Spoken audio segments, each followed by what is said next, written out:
And welcome back. Carol in Fairfield, Illinois. You want to try it again, Carol? Hello, yes. Hey, yes, up? I am here, sir.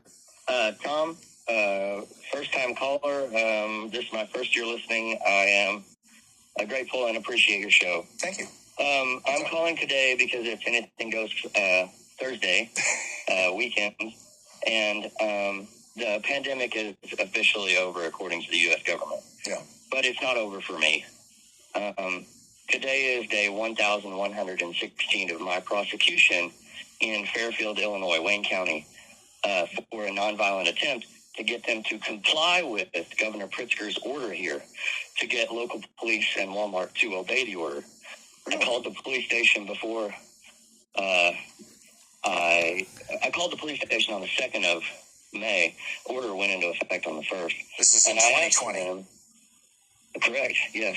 And I asked for them to do their job, to go around and to tell folks what the law was. Mm-hmm. I told them, if in 2 days they hadn't, that I would do it. But I didn't wait 2 days. I went the next day. Everybody was making fun of it online, and it had been 3 days, and the police here weren't enforcing it, and local police were coming out and saying that they weren't going to. And I'd like to point out, I have a bachelor's degree in criminal justice and graduated first in my major from Blackburn College here in Illinois. Mm-hmm. And so I had some idea of how an executive order worked, understood that it had the force of law, mm-hmm. and that this was controversial, and that people were going to die. I'd actually been watching, they had freezer trucks in New York City at the time. Yeah, I remember. Where they were stacking bodies. And so it was coming here. We had our first 2 cases. That's all that was here at the time. 2 cases, no deaths. Now we've had officially 94. An unofficial death was my own dad. 6 days on the 20th of February of 2022. My dad died here locally in the same county that I protested. Wow. From COVID? 6 days prior, he asked for a COVID test, but he was denied that COVID test at Christopher Rural Health here in this town. And so there was never a test done.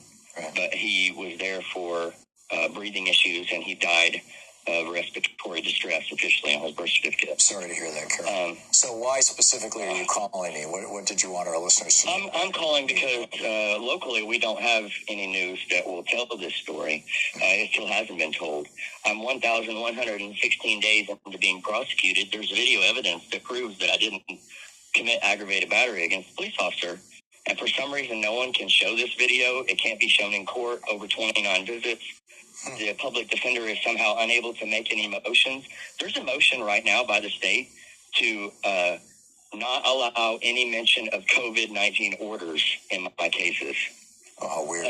But so I wrote a pamphlet and distributed around this town saying public defense is defense in name only. Right. They actually filed a motion for fitness on the day that motion would have been heard regarding COVID-19 orders. For fitness, in other words, alleging that you're mentally ill? Is that the point? When I talk, that's why I don't call in. Yeah. I'm sorry? All right, by a fitness order, they're alleging you're mentally ill? No. I actually passed it. The process took 160 plus days. Wow. Well, Carol, I'm sorry we're out of time, but I wish you the very best. Keep us up to date on how it's going. And I'm sorry to hear that you're having such a struggle there. I wish you the very best. It's 10 minutes before the hour. We'll be